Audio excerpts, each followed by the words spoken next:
Ndinoti rugare rwaishe Jesu Kristu kwamuri mose, kuvateereri vedu navari kutiona pamhepo. Zita rangu ndinonzi Mufundisi Shoniwa, ndichibata ndiri kuAFM in Zimbabwe. Regai ndipe kuremekedza kwangu nekumhorosa kwamuri mose, zvikuru sei kumutungamiri wedu, vamadawo, president wedu na bishop weAFM in Zimbabwe. Ndauya pano kuti ndigowana nguva yekugwerana nemishoko raMwari pakati pedu kubva kubhuku yavaRoma chapter 1 verse 8. Ndichaverenga kuno tozotaura musoro wenyaya. Inoti, pakutanga ndinovonga Mwari wangu muna She Jesu Kristu pamusoro penyu mose, nokuti kutenda kwenyu kunoparidzirwa panyika yose. Regai ndinamate. Ndinokunamatai Ishe wedu, zita renyu ngarikudzwe. Ndauya kuzogoverana shoko navateereri nevanotiona, hama dzangu, pakunamata nepakutenda. Chiti Mwari shoko renyu risvike muhana dzavo, ritishandure tose, imugokudzwa nekusingaperi. Amen. Pano ndamira kuti nditaure padingindira ratiri kuti mukurumbira wekutenda. Mukurumbira wekutenda. Tsamba yataverenga iyi inotaurwa nomurume unonzi Pauro achinyorera kuvaRoma. VaRoma ndevapi? VaRoma vanotendwa kuti ndo vanhu vaya vakatendeuka pana mabasa avapostori chapter 2. Kereke iyi inotaurwa kunzi hakuna wakanoitanga kuvaRoma, asi yakabuda mushure mevanhu vakanga vauya muPaseka pana mabasa avapostori chapter 2. Vakanzwa evhangeri yaitaurwa naPeter, vakati toita sei tabayiwa neshoko. Ipapo vachizodzokera, vachibva kuPaseka vachidzokera kunzvimbo dzavanga vabva, ndo panotendwa kuti ndo pane vanhu vakaenda vakanogadzira ungano yekereke yepavaRoma. Asi Pauro semapostora kuvaHedheni unotaurwa kunzi wakanyora tsamba iyi. Ndo pari kubva rugwaro rwaanonyora achipembera, achitaura pamusoro pokutenda kwavarume ava navakadzi ava, kana kuti kereke yepavaRoma. Yaari kuti pakutanga ndinovonga Mwari wangu muna Jesu Kristu pamusoro penyu mose, nokuti kutenda kwenyu kunoparidzirwa panyika yose. Zvinoratidza kuti kutenda kwevanhu ivava chakanga chisisiri chinhu chakavanzika kunzvimbo dzakakomberedza, uye kunzvimbo dzese dzese dzine chekuita nekunamatwa kwaJesu Kristu. Vakazivikanwa kuti vakachengeta kutenda kana kuti rudairo.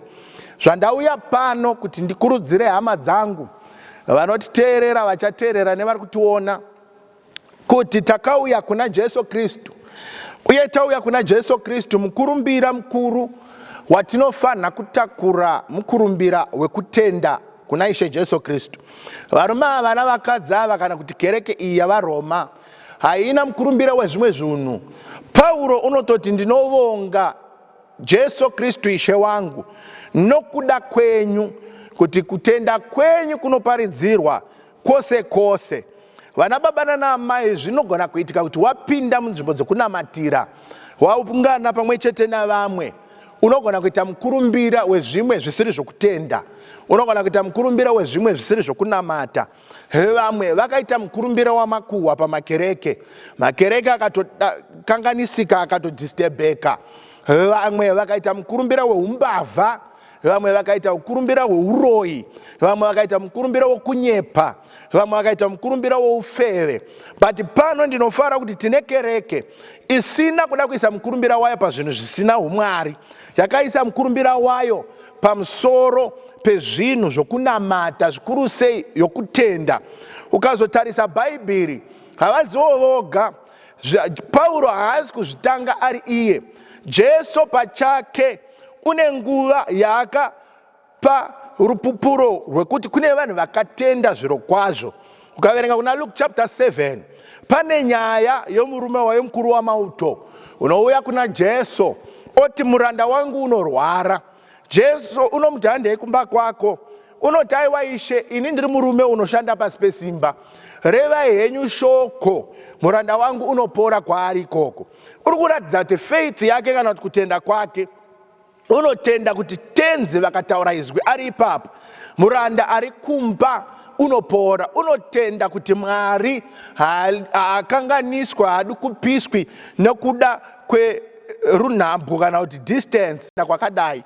Mukurumbira wekutenda iwoyo ndo wandinoti ngauve muna baba, ngauve mumudzimai, ngauve mwanasikana, ngauve mwanakomana. Mukurumbira yatanayo makereke unoita kuti vamwe vaseme kunamata. Mukurumbira kuti vana vakubvisa pamuviri, vanakomana vakurarama mbanje nezvimwe zvinodhaka. Mukurumbira wapakati pana nababa ndewekuti vanoshandisa makona, vanoshandisa mishonga pane zvokunamata. Mukurumbira waamuna naamai ndewekuti guwa riri pakereke pavo ndo vanoritungamirira. But panapa Pauro unoti ndinovonga Ishe Jesu Kristu nokuda kwekuti kutenda kwenyu kunoparidzirwa kunyika dzose, kuratidza kuti vava muenzaniso wekuti kana muchitsvaka kereke inotenda, endai munoona manamatiro anoita vaRoma. Dai Mwari ukatibatsira ukati vari Bulawayo vaita mukurumbira wokutenda, vari Zvishavane vaita mukurumbira wokutenda, vari Guruve, vari Urungwe, vari Mutare, vari muHarare, vari pamoyo penyika vaita mukurumbira wekutenda. Variko vanhu havaperi mubhaibheri vakatenda kuna Mwari vakaburitsa zvinhu zvikuru kwazvo. Gombedzerwa panguva ino, piwa shungu nerugwaro urwu kuti handisi kuda kuzosiya mukurumbira wezvinhu zvakaipa. Ukaenda pana Mateo chapter 15 unosangana nemukadzi muKenani wakauya kuna Jesu uchiti Ishe tenzi, mwana wangu musikana unorwara. Ipapo Bhaibheri rinoti Jesu haana kumutarira, haana kana kumbomudavira. Vadzidzi vakati Ishe kana musingade kutaura naye imimi mubvisei pano. Asi mukadzi unoramba uchinetsa nekuti anoziva kuti pana Jesu pane mhinduro. Bhaibheri rinotaura kuti Jesu unozomudavira. Unoti handipe chingwa chevana kuimbwa nekuti ndakatumwa kune vakarasika vaIsraeri. Kurevera kuti ari kuti iwe kana usiri werudzi waIsraeri handina chokuita newe pari zvino.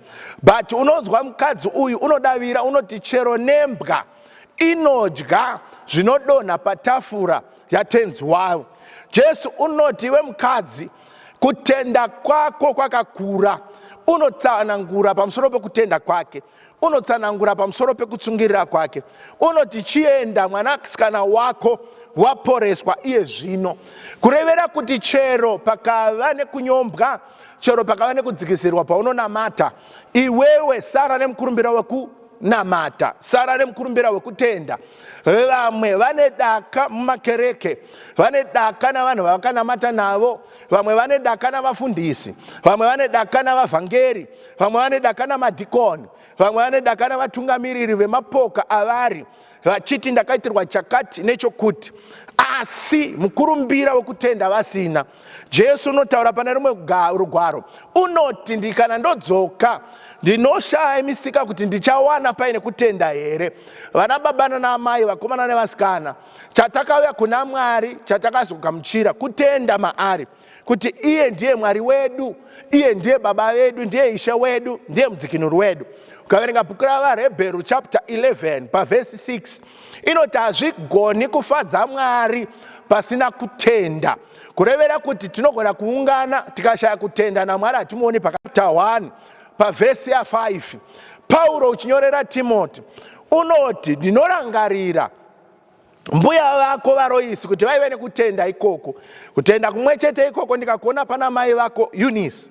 Unoti neniwo ndinozviziva kuti ndiko kutenda kumwe chete kwaunako iwewe Timothy. Kurevera kuti mumhuri iyi mukurumbira wava uzwe kusiyirana machira, mukurumbira wavo uzwe kusiyirana mari, mukurumbira wavo uzwe kusiyirana tsvimbo dzomumusha, mukurumbira wavo uzwe kusiyirana tsika dzakaipa. Kubva pana mbuya vake Timothy vanonzi Loisi, zvichiuya pana mai vake vanonzi Eunice, kusvikira pana iye Pauro unopupura achiti ndiri kuona kutenda kumwe chete. Kuratidza kuti mhuri iyi ine mukurumbira wakanaka kwazvo wekutenda. Kune dzimhuri dziri kunditeerera iko zvino nedzichanditeerera dzakazara hondo, dzakazara kupopota.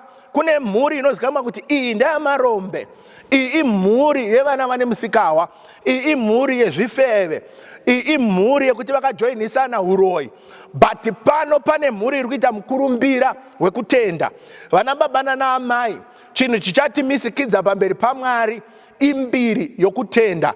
Ukatarisa bhuku ravaHebheru chapter 11 yose inokutaura pamusoro pavarume navakadzi akapinda munonzi makoronike ekutenda, mumabhuku kana kuti mudzimba dzinoremekedzwa vanhu vakaita zvakanaka. Iyoyo imba yokutenda. Kubva pana Abrahamu, kubva pana Enoki, kubva kuna Noa, panotaurwa mabasa okutenda kwavakaita kuna Mwari.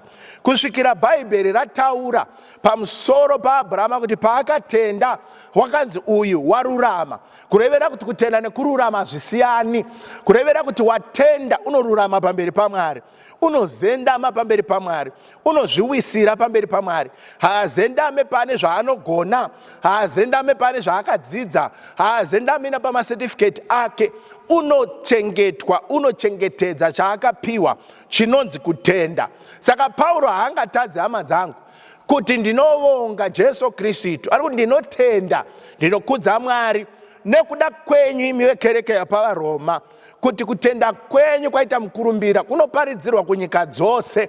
Iwewe uchazivikanwa nei? Chii chauchasiya panyika? Chii chauchati ndava nacho? Mwari ngaatibetsere. Nesu chero vashumiri veevhangeri tinogona kusara tine mukurumbira isinei nezvekutenda muna Kristu Jesu. Mwari ukatibatsira tose tinowana migove yakafanira, sezvinoreva pana vaHebheru chapter 11 verse 6 kuti avo vanotenda kuti iye ndiye vanopiwa mugove maringe nekutsvaga kwavo Mwari. Ndatenda hama dzangu, ndashumira kwamuri ndichiti dai Mwari wakubetserai mbiri yako isiyane nezvimwe zvose, asi izendame pakuva nemukurumbira wekutenda Kristu Jesu. Regai tikotame uso tinamate. Ndinokutendai Baba, ndataura kwahama dzangu kuti chikuru chiri pakati pedu uye chatingava nacho ndechekuva nembiri yokutenda. Baba vangu, musatisiya tichiva nembiri yetsika dzimwe dzatinadzo.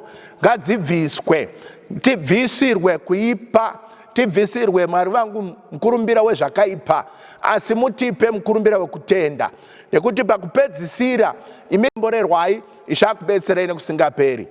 Amen.